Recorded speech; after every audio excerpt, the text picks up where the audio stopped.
Helen wandered up behind me. "So, what's this I hear about you being a douchebag?" "I can't deny it. I said what?" "What?" "Welcome to the club, douchebag." I hopped off the dock into the water and submerged, enjoying the deadened underwater silence, where there were no lake trout muttering, "A bottom dweller says what?" Lunch was characteristically hectic and deafening, the dining hall full of flailing arms, all trying to get the last slice of bacon for their BLTs. This sparked a philosophical debate at my table of 5 kids that lasted for the duration of the meal. Can vegetarians drink bacon grease? While trying to moderate this discussion, an orange gob of French dressing dripped off my salad fork onto my T-shirt. I half-heartedly wiped it away with my thumb, leaving a rusty streak. My normal fastidiousness had gone the way of my need for privacy this summer. My T-shirts and shorts were Jackson Pollocks of meal stains. The water left after I finally did my laundry would provide scientists with the precise DNA of my diet. By the time lunch ended, we'd agreed to disagree on the bacon conundrum, at least until we could find a vegetarian. Now it was rest hour. Time for everyone to return to their cabins and count the minutes until they were no longer forced to sit still. I went to gather the mail and made the slow walk back to the cabin, orbited by 4 of my 14-year-old camper roommates, demanding to know if they got any letters.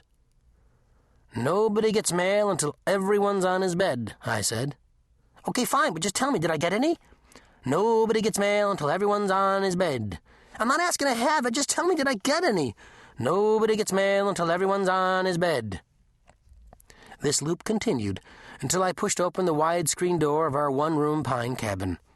I strode down the aisle between 2 rows of metal cots, neck ducked forward so as not to smack my forehead on a rafter. I passed the bed of Lefty, the cabin's biggest wise-ass. He was showing off a tiny class photo of a girl to his wide-jawed sheepdog of a pal visiting from a different cabin, who took it in admiringly. "So, she sent me a letter and I wrote her back, but I made her wait a little bit. She'll totally write back." "She's cute," said the sheepdog, nodding. His helmet of thick curly hair flopped atop his head like a bleacher bum's rainbow wig. "Really cute. You should totally do her." I interrupted. "Are you pulling out that picture again? How can we be sure that's not your sister?" "Ah, your sister," the sheepdog said, laughing and pointing at Lefty. "It's not your sister, 'cause I already did her," Lefty volleyed back at me. "Ah, he did your sister," the sheepdog said, laughing and pointing at me. And he poured in a storm.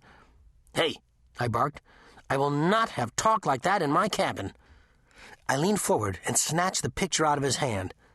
"Especially around my new girlfriend. Hello, sweet thing.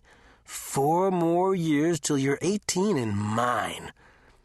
Lefty pounced off his bed and grabbed at the picture, yelling for the sheepdog's help, who then jumped on my back. With the picture in one hand and the mail in the other, I could only twist back and forth, attempting to throw them off. Just before we were about to topple to the floor, I yelled, "If you guys don't get off me right now, I'm not giving out the mail. Maybe a certain girlfriend is trying to get through." Lefty let go, but not without poking me in the chest first, and ordered the sheepdog to heel. I winked at the picture and whispered, "Call me," before handing it back. I banished the sheepdog to his own cabin, then walked up and down the center aisle, distributing the mail. Boys gleefully ripped open envelopes with skateboard magazines and comic books. They weren't yet totally jaded teens. They still grinned happily when they got a letter from Mom, too. When the mail was all gone except for a large envelope for me, there was nothing from Lefty's girlfriend. "Sorry, man," I said. "She's probably just trying to come up with the right words. Sometimes, 'Dear Stinky, stop writing to me' just isn't enough." I dumped my envelope out on my bed. Forwarded mail from home, a bunch of bills, a few magazines. Lefty appeared over my shoulder and reached in to grab my new copy of Harper's. "There any hot chicks in this?"